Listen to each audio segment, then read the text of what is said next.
It was very magical. I went every year as a boy. Every year I went to India for 1 month. I did pilgrimage. We had about 1,000, 1,200 people there, all from around the world. When I was 10, I received Gayatri Mantra initiation. And at that time, since that time forward, my guru actually asked me, he's like, oh, you should be a monk. So in retrospect, I think of this more as he could see within me my calling, and he wanted me to encourage me into that, right? But as a teen, I was thinking, oh, right, I want to be a firefighter, right? It wasn't that formulated. Why? When you're a kid, you don't really know what you want to do, right?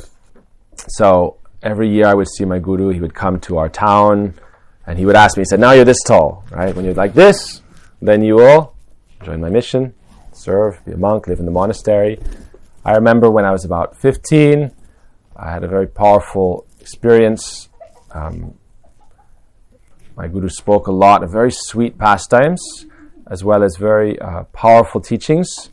And so early, it became very deeply ingrained within my consciousness, and I was really endeavoring to offer myself in service to that. I was not struggling, but I had adopted this idea of sacrifice in service to something, right?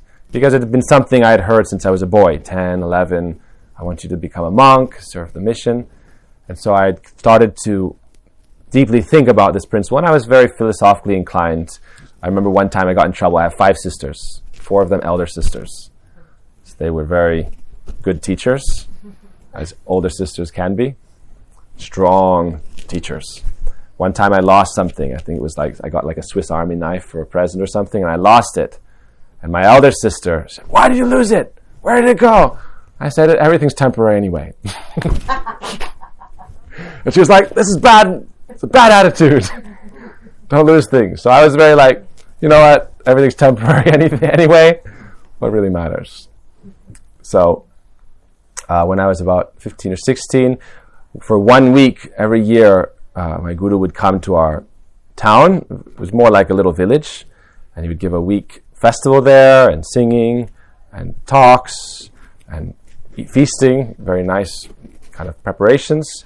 So he spoke about a very beautiful saint who had offered his life in this process of devotion. And I remember after that, we were basically living on a farm. We had 11 horses. And for those who think that sounds fun, it wasn't. Right? For me, all my friends would say, wow, it must be so fun. You must ride the horses all day long. I said, no, I clean up their poop. That's mostly what I do.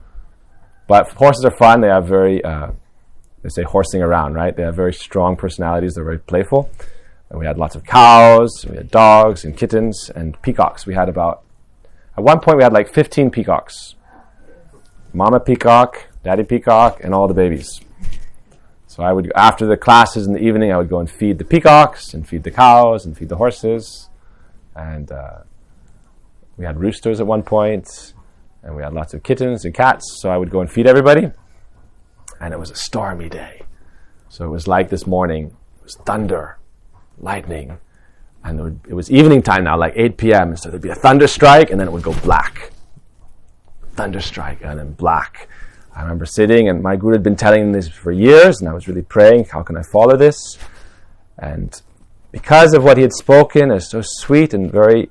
It said when the saintly person speaks, it creates a kind of spiritual revolution in the heart. So I remember sitting there and really praying, oh, please, Krishna, right? It was beautiful, dark, starry night. When you see the lightning, you could see everything. And then it was dark and beautiful, all the stars. Like here in Maui, it's a very clean atmosphere, and you can see the stars very brightly.